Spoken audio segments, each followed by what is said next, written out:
Welcome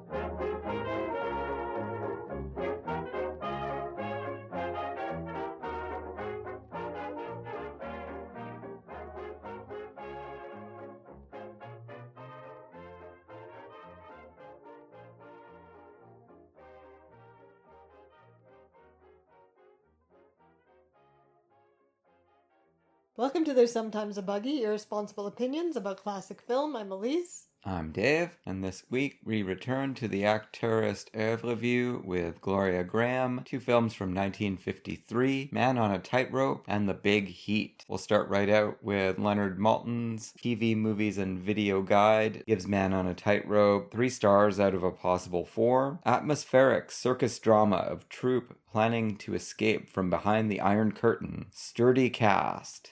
The director, Elia Kazan, and the cast list, Fredric March, Gloria Grahame, Terry Moore, Cameron Mitchell, Adolphe Menjou. This one came out of nowhere. I'd never heard of it before. It's definitely an unsung Kazan. And very relevant to things that were going on with Kazan in the early 1950s. This is a very critical study of life under a Soviet satellite regime. It's also kind of like The Sound of Music with a circus and communists instead of Nazis. A circus instead of a bunch of on traps. I really enjoyed this movie. Did you? I thought it had some really interesting stuff. One thing I am never going to forget is the final Great Escape sequence with that endless refrain. This is the circus Chernik. This is the circus Chernik on the megaphone. It was insane. True. I enjoyed Fredric March in this a lot. He managed to sell the movie to me to a large degree, which is difficult because if you stop to think about it, it's really, really stupid. Well, this will be my jumping off point, and since you enjoyed the movie, maybe you can explain to me how you interpret this. This is a man who says at one point, we performed under the Emperor and Empress, maybe he said, and then we performed under the Nazis, but it's only under the Soviet Union because they asked for some stupid changes to the act that things become so dire that he needs to leave. The integrity of his circus isn't bothered by performing under a decadent empire or performing under Nazi occupation, but it's just too much if the government starts interfering with his art, as if we even believe that wouldn't have happened under previous regimes. Well, I think it is believable that the Habsburg monarchy would have probably left a circus for the most part alone. Then during the interwar years, you had about 20 years of the Czechoslovakian Republic, right? Which probably allowed a decent amount of freedom of expression for circus people. During World War II, yes, Czechoslovakia was occupied by the Nazis for many years, and they kind of gloss over, what the hell happened. I don't think they were giving regular shows. Well, he literally says, my circus went on under the Nazis, and it's all been fine up until now. Yeah, that doesn't make any sense. The only way you can read this movie as having any kind of thematic weight is if it's a metaphor. What is it a metaphor for? It's using the circus as a metaphor for being apolitical, and the motivating issue for Fredric March is that a government, however stupidly, is trying to force him to be political. Like a contemporary comic who's been censored, right? That's the nub of his controversy, that they've made his jokes unfunny. They've made his act unfunny because the government's too woke. But who cares? That's why I'm saying it's like a miracle that Fredric March manages to sell this movie to me, because if I stop and think about this man's plight, I don't care at all. We would definitely hate living under socialist realism. We've discussed that before. So we can get in sync with it on that level. If he wasn't specifically saying all the different kinds of regimes he's performed under, which are at least as vile as the Soviet Union, or worse, and yet only now does he need to escape to a land where you have more freedom to make jokes. But nobody's very happy in this movie, and I don't think it's just because of the Soviet Union. I don't think we really feel like they're going to cross a border and suddenly this is going to be a circus of joy. I mean, you have to look at it primarily in its context in the early 1950s. The movie doesn't discuss in any real detail the 30 or 40 years leading up to this point. It's kind of asking viewers to imagine that Fredric March was giving circus performances in a kind of Western democracy all the time, all the way up until Stalin and his minions fell upon the Czechoslovakian Republic. Even though he says otherwise. Yeah, he says otherwise, but I took that as a real throwaway line. For me, on the contrary, it really stuck in my craw. It really crystallized the things that were already irritating me about the movie. You could easily make a movie about somebody being censored under any type of regime. And, we saw those Binka Zhelyakova. Bulgarian films, yeah, they were amazing. They were certainly not very happy at what was happening in the Soviet Union. And without being directly political, well, in some cases they were, in some cases they weren't. And I had no problem with those movies' disillusionment with what communism became in the Soviet Union, but I don't know, just the way this movie expresses the terms of art and Soviet censorship, it was just stupid. It's definitely one point of view. I don't feel like there's any point at which the movie easily asks us to root for this circus as some kind of heroic presentation of art, the way the Cecil B. DeMille circus movie was. I feel like the movie makes it possible for us to question the intrinsic value of the art that's being depicted. It's certainly not presenting the extravaganza, the panorama of life under the big top that DeMille is attempting to show us. I mean, the one thing that makes it particularly anti-communist rather than just anti-totalitarian is the storyline that develops with Richard Boone's character, who is the head of the Tent Men. And that really does become quite ideological, right? Like, he is presented as a Philistine embodiment of this mindless takeover of the workers who have no interest in art, and they're the ones that are gonna undermine the great escape engineered by the artistes in the circus. Yeah, I tried to do something with that. Wonder if there is some kind of subtext in the movie where Fredric March has to die out of some kind of guilt at betraying the workers or something, and therefore he can't make it into the promised land. Yeah, well, it's definitely a Moses trope. I'm not sure if it's supposed to mean anything other than that. People would recognize that the leader must die before. Well, yeah, as I said, I was trying to make something out of it, do a kind of deconstruction where the text has a subtext regardless of the intentions of the creators. I don't think it's there. I tried. That part, I think you could say, is pretty schematic and didactic. But even March himself has such an array of good and bad impulses that I don't think we necessarily have to wholeheartedly embrace his viewpoint on anything. No, it just becomes a story about inhabiting his consciousness, whether you necessarily agree with the decisions he's making or not. And then, I don't know, I just got caught up in the intensity of this foolish, like purposefully foolish escape attempt. Like, he keeps saying, the fact that it's so ridiculous and ludicrous is the only thing that gives us a chance. That really worked for me. It was bravura filmmaking. Now, this was, like The Sound of Music, based on a real escape, but that aspect of it, the absurd boldness of the escape, that is fictional. That's something I did learn about the movie from its AFI catalog entry. So it says here, unlike the escape in the film, however, circus owner Gustav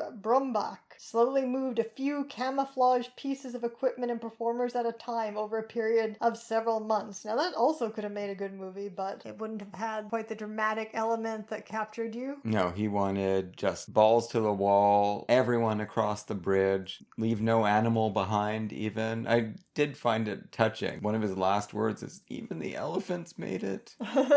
And again, I think you just have to divorce it from its political context. You have to watch it as if it's people escaping from Nazis, just totalitarianism. Well, except for the specific sort of stupidity that we see with the officials. It's any kind of a police state. We often attack unthinking 1950s and beyond Cold Warrior nonsense. There's no denying that these were police states. You don't want to just forget about that. So these dissatisfied subjects of a police police state. Sure, but trying to get out of there. But it's a very specific story, and the question is, do these stakes resonate with you? Apparently they didn't resonate with anybody, because this movie was not a success. Do these specific stakes of this circus and Fredric March seem like they're worth a movie plot? It's only because he's such a great actor, and he forces you to look at the world the way he sees it. Yeah, I agree. He's been unmanned by the government. You know, his wife has wandered off and is just daydreaming about this lion tamer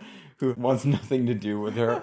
Apparently this role was originally supposed to go to Marlene Dietrich, so it really was a very direct Blue Angel nod. Interesting. I don't think it was the greatest use of Gloria Grahame, but she invests her scenes with some interest when she gets a chance. Yeah, I don't either. The mythic nature of Marlene Dietrich would have given a small part like this more resonance, I think, than it needs because it's so underwritten. It's an age mismatch as well, but she is supposed to be his second wife. I guess that tracks maybe with the way a circus manager would remarry, but they just don't seem like a couple that has this long history together. No, they don't seem like they have any history together. But it is gestured toward, right? Like she says, someone once told me that I had the prettiest feet in the world, and yeah, I thought it was him. Yeah, that could have been 5 years ago. Yeah. And their marriage has just gone drastically downhill as he gets more and more upset about his circus. Well, it's only been a few years since the Iron Curtain fell. When you're talking about 1953, that would have been, 6 or 7 years. Yeah, well, when your marriage goes rapidly downhill, you can say someone once told me, and you can mean 2 years ago. Yeah. The kind of interference with, let's not call it art, or if we're going to call it art, we're going to have to talk about the subcategory of art that is entertainment. This kind of stupid interference with art, this could also be dealing with the Hayes office. And unfortunately, you can't cross the border and get away from the Hayes office, although, eventually it did lose its grip on the movie industry. But I don't think you can ignore the movie's specific context because I'm just end up repeating myself, but what it's about is the freedom of entertainment to be apolitical. That's what it is about. Number one, do we agree with that? Number two, does this movie sell that? And number three, does it make a good movie? And I'm kind of on the fence about specifically the last two things. And the first, there's a lot to be said for and against it. Well, it's in a long tradition of stories in all media about a character who is pushed to take drastic action by bullying or oppression. He has no ideological stake in these major events, or that's what he claims. What do you mean, like Justin Theroux in Mulholland Drive? This is the girl, somebody trying to control your movie. Fredric March wants to just continue offering the kinds of shows that he's been giving since he was a child or young teenager. There are other stories that are better parallels, I'm sure, where the character really doesn't feel like they have a dog in the fight until all of a sudden, at every turn, they're hemmed in and they see people being pushed around and he's being pushed around. But whether or not a particular iteration of that trope is going to interest you, the actual social world of the movie, it's going to make a difference. Yeah, but for me, it all comes down to the acting. It is a sturdy cast. They do a great job of making me see things through their eyes for the length of the film. It doesn't change my opinions about anything. Yeah, we're not disagreeing because, as I said, Fredric March, who is about 80% of this movie, somehow manages, as an actor, to sell to me a really dubious bill of goods. Yeah, that's fair. And, tying in with the other stuff Kazan was doing in the mid-50s. Obviously, On the Waterfront is an anti-union movie. And this, too, not only is Richard Boone the representative of the mindless proletarians, he's also basically a union leader, right? This was made for an American audience, so they would have thought of him as like a teamster or something, I guess. The confrontation is vicious at the end. And he seems like he's on our side at the beginning, right? He seems like a trusted friend. Well, this is the thing that I found weird, because you can't watch an anti-communist movie by Kazan and not, think about his infamous history as a snitch. The betraying friend is actually the one in the Kazan position. Yeah, but he's a union leader. Wheels within wheels. It's all about how you frame things. Elia Kazan clearly sees himself as the Fredric March character, who has these idiots all around him, or who are, so doctrinaire that they have to be defeated. We get a few scenes of his clowning, and it's nice enough, but so little is done to sell to us. As I've already said, the idea that this art is something really worth fighting for, and that there is some kind of valuable distinction between the tent men and the artistes. The best argument offered in the film doesn't take place under the big top. It's Fredric March explaining why he had to disobey the government and go back to his old act when he's summoned by the Politburo or whatever those guys are. And he just lays it out. He's like, it just wasn't funny. What you wanted me to do wasn't funny. I thought that was hilarious. The movie The Benefit of the Doubt, and assume that what we think is funny about this story, this proposed change, is also what Kazan thought was funny. Like, the way Fredric March presents it is that the reason the audience didn't laugh is because he didn't get to do the hilarious homosocial kiss of the two clowns at the end of it. But what's funny to us is that what the Soviet officials have asked him to do to change the act is to make it into an allegory of capitalism persecuting and oppressing. And the act itself is a clown kicking another clown repeatedly. So obviously, if you picture a capitalist clown and a black man clown, and the capitalist clown is kicking the black man clown, yeah, obviously no one's going to find that funny, because it's not funny. It's terrible. No, I'm glad we didn't actually see it. Yes. But when Fredric March gives his impassioned and whimsical diagnosis of the issues with changes to the act, it is funny. And it's funny because he offers this in such a frightening setting. I mean, the movie does a good job of conveying the menace of the Gestapo, or whatever they're called. Adolphe Menjou. Well, Adolphe Menjou... He's great in this movie. He is great. I mean, he was an arch right-winger, we know that. Here he's giving us... It's a sort of ironic portrait of the wily KGB or KGB-affiliated official who is going to be hoisted by his own petard. He steps out of line just enough that all of the other jealous officials seize their moment to get rid of him, and that's apparently what will befall all tyrannical bureaucracies. They're always going to trip themselves up. Well, I mean, it doesn't seem wrong about the Soviet Union. No, it's true. I mean, we know there were constant purges. Distinguishing yourself with your brilliant gambits often led to your own demise. But his affable, debonair, sinister quality is put to good use in this movie. He is the counterweight to March. March is dead set against the system, and he's been turned into a very solemn man, despite being a clown. And Adolphe Menjou is trying to live his best life and joking around constantly. He is the servitor of this vast spider network of anti-aesthetic force. Ultimately, he's the one that's carried off back to the gulag. And March gets to know that his grim gambit succeeded. Everyone was too focused on getting Menjou out of there, and they just ignored his warning. The circus is going to get away.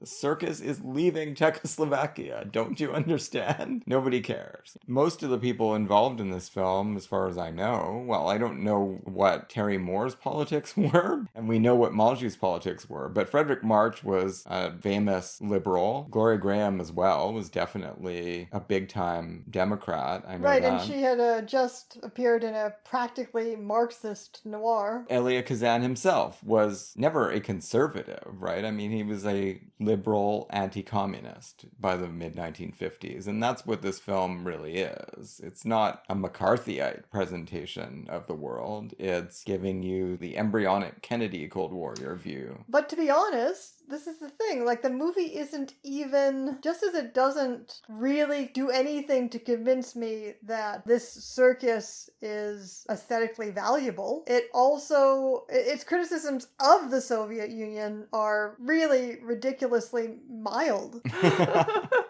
I do like that discussion when he's initially summoned to the police headquarters, where they say, we recognize that the people need entertainment, they need circuses, we can't live by bread and labor for the state alone. However, you have a woman calling herself La Duchesse in your circus, and we can't have that. Like I said, it's the same kind of absolute absurdity that we associate with the Hayes Office. Morally based objections to art. A version of performative normative morality. You can't have any reference to the nobility in your circus, even if it's a weird old lady who's clearly not an actual duchess. This is what I'm saying about this ambivalence in his character. He refuses to cast this crazy woman out, but at the same time, he's a bully toward the circus dwarf. Yeah. Probably the most interesting aspect of Gloria Grahame's character is her friendship with the dwarf, and, I would have liked to have seen more of it and gotten more of the backstory there, but she sort of humanizes Fredric March through this friendship and her support for this character, even though he's far from morally perfect himself, and also through her support for Fredric March's daughter and her attempts to live her own adult life. I liked their romance, and if Fredric March is being punished for anything by this movie, I think it's punishing him for not believing his daughter and almost screwing up all of that and suspecting the wrong person. This American GI who wandered across the Iron Curtain and now is trying to get back and possibly will suffer some consequences as a deserter, but maybe not. Maybe because he's part of this heroic circus, the government will pardon him for his dereliction of duty. We've been reading this all through some kind of auteur lens, thinking about Kazan's politics, but he wasn't originally assigned to this picture. Who was? Anatol Litvak. Oh, interesting. Was reported in March 1952, apparently, that he was going to direct the picture, and somebody by the name of Hildegard Neff was going to star in it. James Mason almost played the Fredric March role. That would have been good too. Maybe, but I think Fredric March is perfect. I really can't imagine a better performance than what he gives in this movie. Can you believe James Mason as a clown? I wouldn't have necessarily thought I'd believe Fredric March as a clown. Yeah, but I do. A morose clown. I mean, a lot of clowns are morose. Of course, I did say that the movie's criticisms of the Soviet Union were mild, but it starts with scenes of people being carted off, I guess, to work camps. In trucks.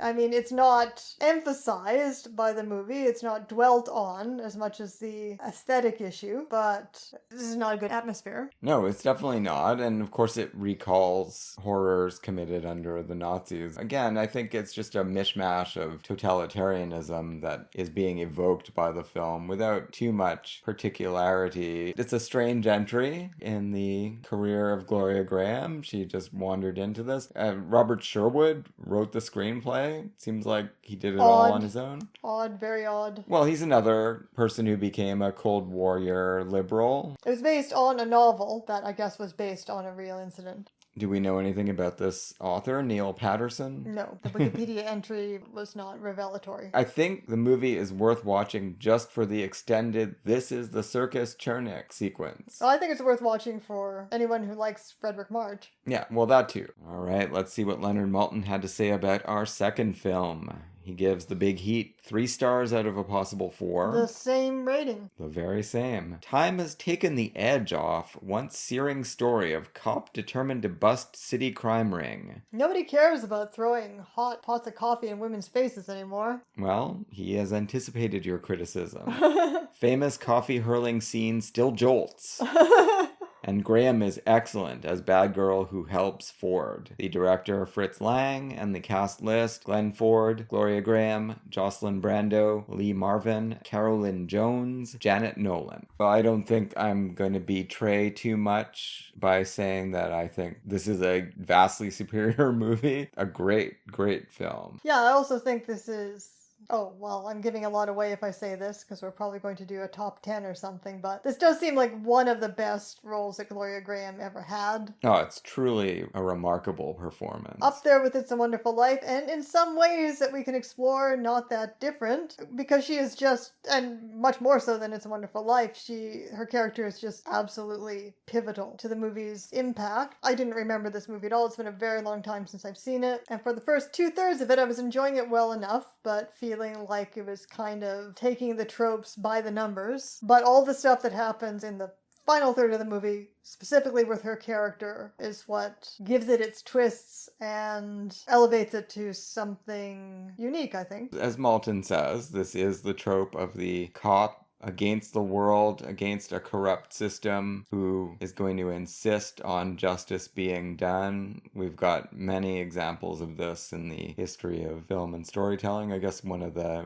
big ones, one of the big touchstones now. It's not so recent, but it's a little more recent than the Big Heat, Serpico. It's also the trope of the man driven by revenge. He goes after the bad guys to the point where he almost turns into them. Yeah, I mean, Glenn Ford is terrifying in this movie. It's a really great performance by an actor that you wouldn't have necessarily associated him with. He's pretty terrifying in Gilda. Yeah, but in a very different way. Sure, but he's pretty hardcore in that movie. He convinces you that he's just an unstoppable force. I mean, he's just going around clobbering everybody. But he is stoppable, or at least the people surrounding him are very stoppable. He's got exposed weaknesses all over the place, in that he does care about people who are going to be eliminated. What every critic says about this movie, though I don't know, I guess everyone's going to have a different take on what it means, this character leaves a trail of dead women behind him. Well, yeah, he does. Not on purpose, but his actions have terrible repercussions. Well, honestly, the ones that we care about are the female victims, but yeah, I mean, a lot of men get killed during the course of his rampage as well, and others are going to be imprisoned or executed. Well, 3 women die who arguably do not deserve it as much as the men do. Well, none of them do. Well, except for, I mean, one woman does deserve it, the widow. Well, that's number 4. Yeah. I said 3 women die whose guilt the movie definitely does not think, if any, is as serious as the guilt of the male gangsters. But when I was doing reading about this movie, what people have had to say about it, including a book you own, the films of Fritz Lang, Allegories of Vision and Modernity by Tom Gunning, I realized what a specific and not necessarily widely shared take I had on Gloria Grahame's character and her trajectory and what the movie is trying to do with the character. Okay, well, let's hear it. Well, for example, Gunning thinks that the reason that she runs after Glenn Ford is because she is instantaneously wildly attracted to him. No, that doesn't seem right.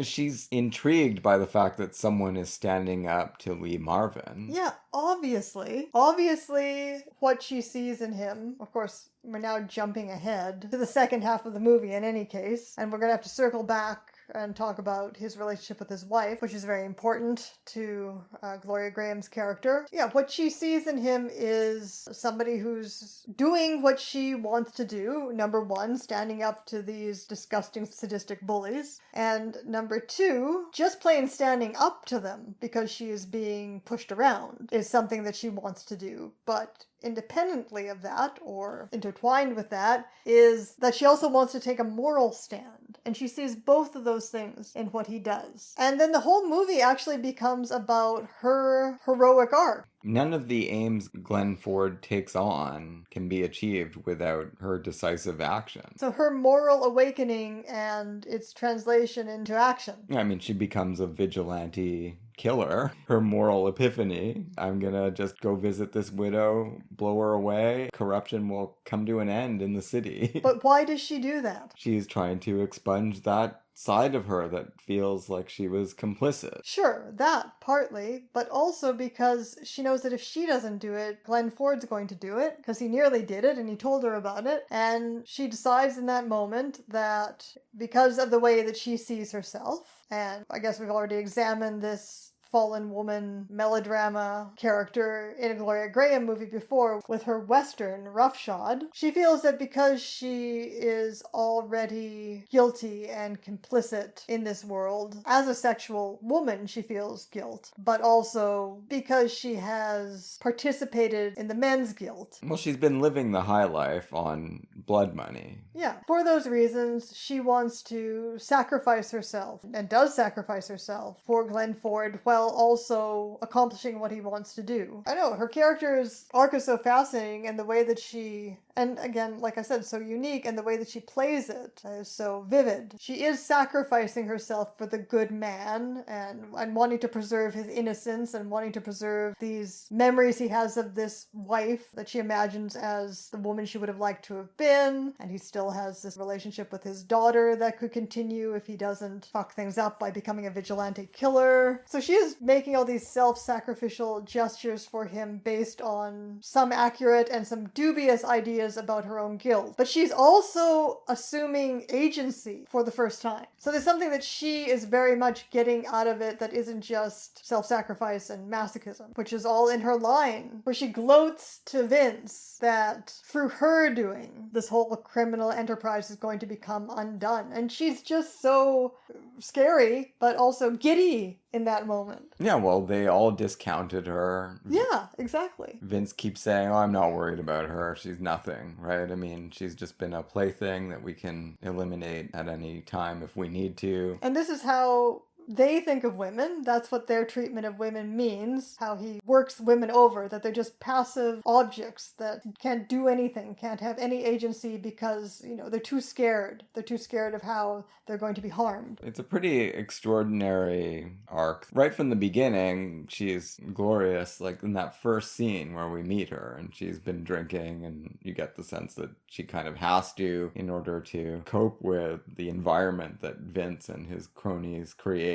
Yeah, she's going loopy, and she's full of ironic jabs that nobody even notices. The alcohol is also a protection against being held accountable for the sass that she's offering up. People can just write it off if they are inclined to. It seems like Vince has been. He's more tolerant of her talk than he is at the bar with that woman with the dice. I don't even know what the hell gets into him there. This guy's just got a serious problem. But she also is genuinely narcissistic.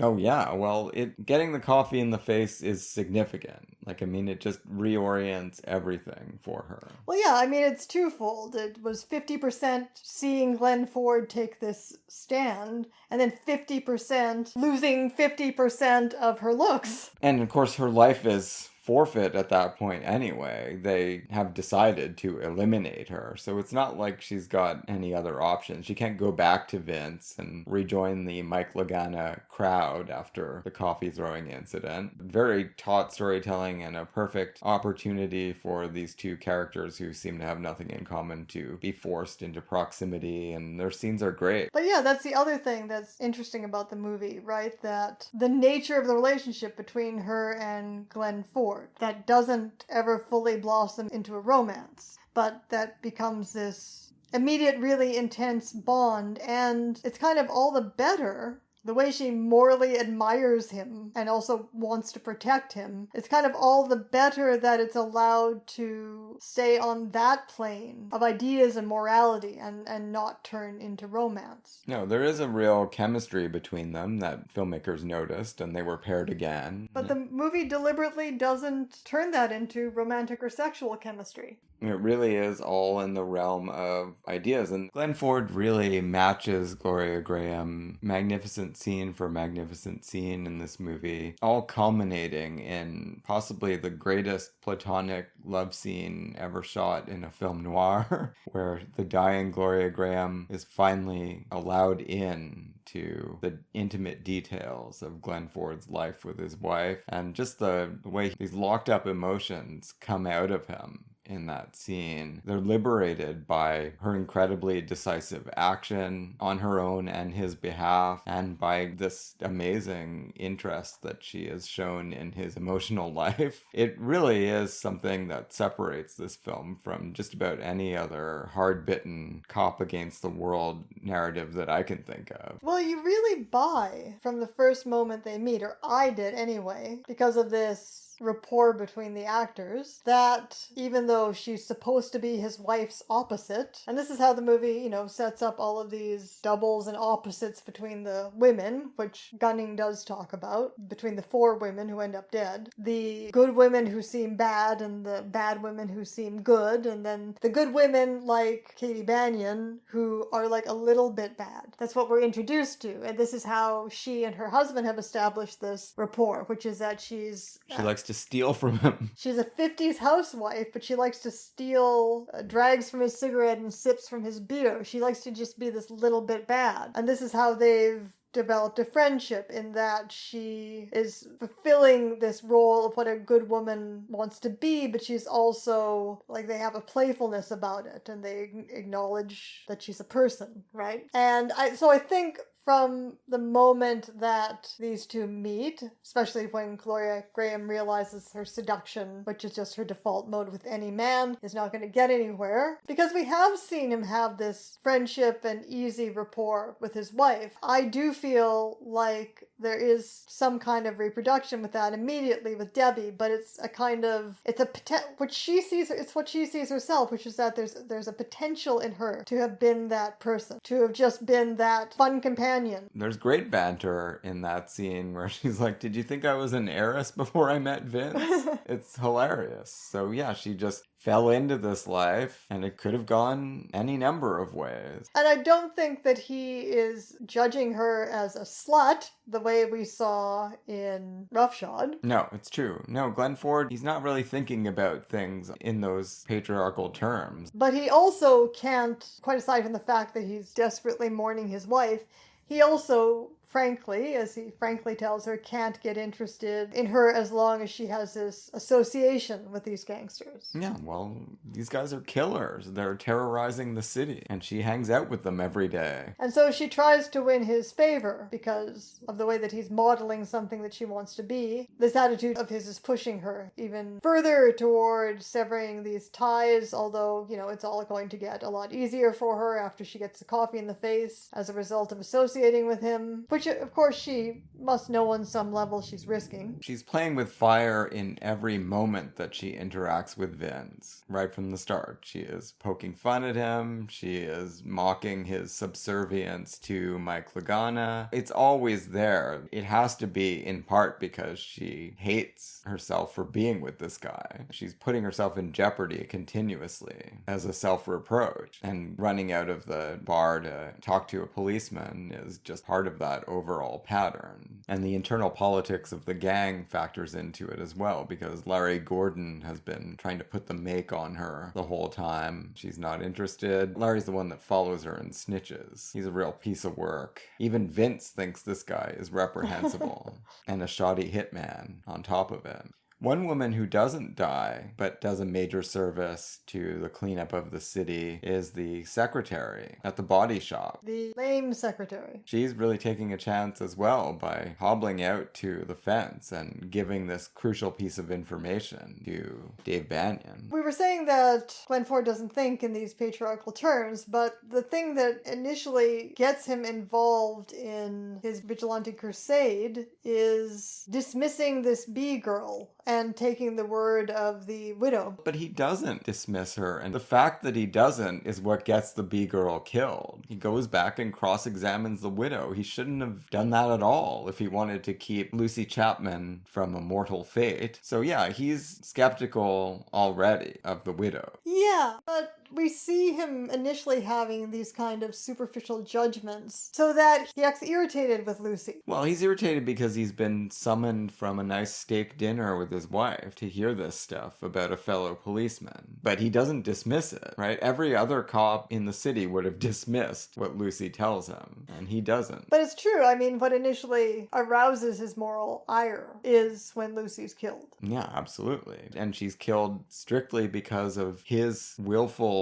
return to the widow to ask her for the particulars of the acquisition of this second home that the cop had. What's that all about? And you're just not supposed to ask these questions. Well, what do you think it means that he accumulates this pile of dead women's bodies? I guess it's just drawing attention to the fact that although these noir men grappling with other men for the soul of the city often just play out in gunfights and fisticuffs, but actually there are plenty of women who are getting caught in the crossfire here and killed. And of course the thing that separates Debbie from every other character is that she is a woman who is just, the film is just serving her up as someone who's gonna get sacrificed and killed. And in fact, she is the one who takes the only action that matters in the film, which is killing the widow and cracking open the power that Mike Lagana has over the entire municipality. I guess one of the things that I was thinking of, the way in which Debbie Marsh bears a strong resemblance to Violet Bick, is that Violet also has this interesting certain rapport with the moral center of the film. Sure, the male protagonist that isn't romantic, and they both seem to be inspiring each other to some degree. I wonder if Fritz Lang thought of this as his It's a Wonderful Life. I know that when scholars talk about this film, they will dwell on that line of dialogue that Gloria Grahame utters about herself and the widow being sisters under the Ming. Sure. Does Gunning talk about that? Well, he has a whole diagram relating the four women to each other. Oh, but not all of them are under Ming. No. At some point or other, I've read essays on this film that really keyed in on that phrase. But that is reductive in the sense that it's focusing entirely on Gloria Grahame's sense of guilt. Yeah, but she needs that sense of guilt in order to do what she's going to do. I mean, she's just announcing the reasons why she has to be the one to perform this job. Yeah. And again, I mean, I think the movie is aware, and how could it not be? It's an ancient trope that we've talked about many times on this podcast. The movie is self-aware about its fallen woman tropes, and therefore knows, well, exactly what I said, that a large part of Debbie's willingness to sacrifice herself, although there is a kernel of real moral implication, a lot of it is just self-perception and feeling like well, it's interesting because she feels like she hasn't lived up to Katie Banyan, but instead of that, she's going to live up to Dave Banyan, and she's going to be him for him. Yeah, I agree. I think that's the most interesting aspect of it. She is not really measuring herself against a suburban housewife. She is looking to be something much closer to the center of the narrative in a man's world. Yeah, and she steals it from him. She steals the movie from him. She steals the plot from him. And that's what her more interesting line to Vince means when she says, "I did it." Yeah, it's like Virginia Weidler at the end of the Philadelphia Story. I did it all. I fucked you all. Yes. Right? Hopefully Mike Lagana gets to hear that that's the case. I'm sure he does when he's brought in front of a grand jury. I mean, I couldn't help from the beginning of this movie with its depiction of a man who is half willing to and half forced to sacrifice his most important human ties in order to fight corruption. I couldn't help but think of it in terms of Fritz Lang's remaking of himself after leaving Germany, or thinking about what it would mean to be the ideal anti-Nazi. That's how I feel the moral stakes are here, that we don't need to think about these as gangsters or what gangsters really mean. They just represent male violence and female complicity in it, and corruption, and how nobody can take a stand against this corruption because they would have to sacrifice everything. Yeah. Right? His superior officer is with him in spirit, but no, he's got a family, like most of the other cops, and they're just not willing to chance it. And Glenn Ford is. The movie shows us the consequences in ways that feel, perfectly believable to, say, Nazi Germany. Shows us the consequences of what happens if you do take that moral stand. That's how extreme it has to be. To me, why Debbie has to step into that protagonist position and take over the movie and become its moral center and its center of agency is because even to a greater extreme than Glenn Ford, this abused gangster's mole, in her own mind, as well as in everybody else's, should be a character who is absolutely passive and incapable of assuming this position, and therefore she is best positioned to show us what heroism is, right? Good summing up. To believe in yourself as being incapable of standing up against corruption and taking moral action, and then discovering that you can do it even if it costs you everything. And it is an amazing storytelling conceit that we're introduced to through the person of Glenn Ford when he goes to visit the widow. He has pieced together, and we know because we've been seeing other characters that Glenn Ford doesn't see, that the source of her power is this suicide note that will break everything open. It's like a dead man switch. So Mike Lagana and his goons, Vince Stone, can't do anything about the widow, but a dead man switch works no matter who kills the person. So Glenn Ford is like, well, I'll just cut the Gordian knot that way. I'll just go over and kill her. He doesn't actually do it. He thinks about it, and who knows if he would have continued thinking about it, but cops show up to escort him out. Well, Gunning, in discussion of the movie's production history that was most interesting to me, Gunning says that scene Lang put back into the screenplay from the novel, but changed it because in the novel, Banyan stops himself, but in the movie he doesn't. He's stopped by the cops. And he doesn't seem to have any regrets about it, and again, that highlights Debbie's arc, because she has to step in and protect him from himself, and in the process discover her agency. Yeah, that's right. And it works at the plot level as well. Because no one takes her seriously, she can ring the doorbell and no one's gonna shoot her on sight when she visits the widow. They should have. If they were really thinking about protecting Mike Lagana, they shouldn't have let anyone in that house. And I mean, that's also what the fifth woman who survives, I mean, that obviously that's why she is an elderly disabled woman, because again, these are the people that you would least suspect of being heroic, the people who everybody thinks can't possibly take heroic action or take effective action. Yeah, the meek inherit the earth. Or the meek throw coffee in Vince Stone's face. That's right. They don't necessarily take the high road. I mean, she sucks all the marrow out of her vengeance. One other thing that I just found striking about the movie on this viewing, it might have struck me before, I've seen it several times, but just this matter-of-fact presentation of America in the early 1950s just casts in stark relief how distinct that period of time was, right? Where a big plot point is that, I mean, there's no witness protection at the time, or certainly we don't see anyone offering it to Banyan, but his daughter has to go hide somewhere in order for him to continue his fight unfettered, and she's sent off to stay with his brother. Also, that moment clinches my Nazi allegory reading of the movie when all these men talk about how the last time they had to stand up to creeps like this was in the war. Well, yeah, that's exactly what I'm getting at, right? That so when he finds out that the gangsters are going to root out his daughter and kill her, he becomes very concerned and thinks that they have to take some kind of more drastic action. But his brother has already thought of this, and they have like 10 guys who have military training who are just on hand. Like basically any guy who was an adult in the early 1950s had carried a gun and shot people. Yeah, and that's why he's linking the subject matter of this genre movie to that social fact. Yeah, it's really interesting. And as you say, it links it back to the fight against fascism. Almost any other time in American history, not that you don't have a lot of people running around with guns now and at other times, but they wouldn't have been trained to hold off a platoon of gangsters. This scene convinces you that, yeah, these guys probably can handle the protection assignment. Well, I guess that's going to do it for our discussion this week. Hope you've enjoyed it. Next time on the podcast, we'll be returning to the Hollywood Studios Year by Year. It's going to be the Fox Film Corporation, 1932. We'll be discussing Young America, directed by Frank Borzage, and Passport to Hell. Looking forward to that one.